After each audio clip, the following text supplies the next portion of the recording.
ఇంకా మనకి ల్యాబ్స్ ఉన్నది. పవర్, సస్టైనబుల్ పవర్ కావాలి, క్వాలిటీ ఆఫ్ పవర్ కావాలి. దానిపై కూడా ఈ మధ్య ప్రభుత్వం దృష్టి పెట్టాం. ఈ రోజు మన శ్రీకాకుళం పట్టణం ఉంది, ఒక కార్పొరేషన్ స్థాయి ఉంది.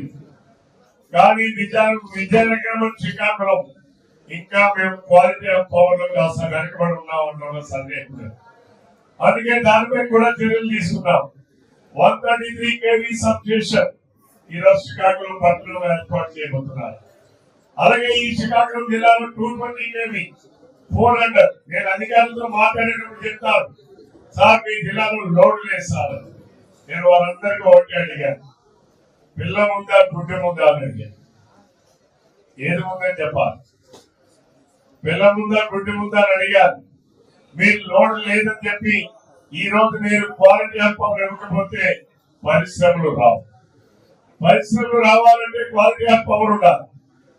నేను అధికారులతో చెప్పాను, అదే PSC chairman, I demanded with the officials and I demanded ఈ జిల్లాకి 400 kV and 220 kV substation highly needed, in which ఆ భాగంలోనే ఈ రోజు ఆమదాలవలసిన నియోజకవర్గంలోనే నేను ఎప్పుడో 2018 లోనే ల్యాండ్ ఇచ్చాను ట్రాన్స్పోర్ట్ డిపార్ట్మెంట్ కి.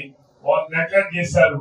ఇప్పుడు ఇన్సిస్ట్ చేశాను 220 kV సబ్స్టేషన్ ఈ రోజు మన ఆమదాలవలసిన నియోజకవర్గంలో పెట్టబోతా ఉన్నాం. అలాగే 400 సోంపేట ప్రాంతంలో it is very convenient to them.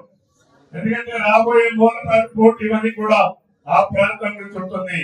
అక్కడ నియర్ బై లైన్స్ ఉన్నాయి, పవర్ గ్రిడ్ లైన్స్ ఉన్నాయి, వాటన్నిటి కూడా నియర్ బై ఉంటుందని చెప్పి 400 కూడా సోంపేట ప్రాంతంలో పెట్టాలని చెప్పి కూడా నేను ఆఫీసర్స్ అందరికీ కూడా సూచించాను.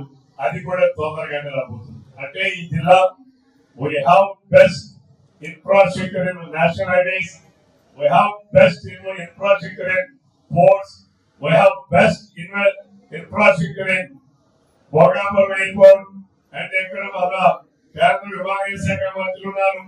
ఈ రోజు కోల్పేట పోర్టు దగ్గర కూడా సింగిల్ స్ట్రిప్ లో ఎయిర్పోర్ట్ రాబోతా ఉంది.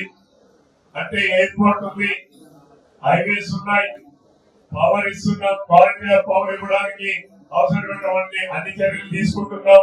పవర్ ఇన్ఫ్రాస్ట్రక్చర్, ట్రాక్ ఇన్ఫ్రాస్ట్రక్చర్ అన్ని క్రియేట్ చేస్తున్నాం. ఈ జిల్లాలో నీళ్లు కావాలంటే 4 నదులు ఉన్నాయి. మీరు ఎక్కడికి పోయినా నీళ్లు ఉన్నాయి, వాటర్ ఉంది, రోడ్స్ ఉన్నాయి, పోర్ట్స్ ఉన్నాయి, ఎయిర్పోర్ట్స్ ఉన్నాయి. ఇంకా పారిశ్రామికవేత్తలు వచ్చి ఇక్కడ పరిశ్రమలు పెట్టడానికి శ్రీకాకుళం జిల్లా ఉన్నంత అనువైన వాతావరణం, పనిచేసి కష్టపడి పనిచేసే తత్వం ఉన్నటువంటి ప్రజలు ఉన్నారు, నిజాయితీగా పనిచేసేటటువంటి ప్రజలు ఉన్నారు. ఎంతో ఫెసిలిటీస్ ఉన్నటువంటి ఏకైక ప్రాంతం ఈ రోజు ఆంధ్రప్రదేశ్ రాష్ట్రంలో అది శ్రీకాకుళం జిల్లా కాబోతుందని కూడా ఈ సందర్భంగా తెలియజేస్తున్నాం.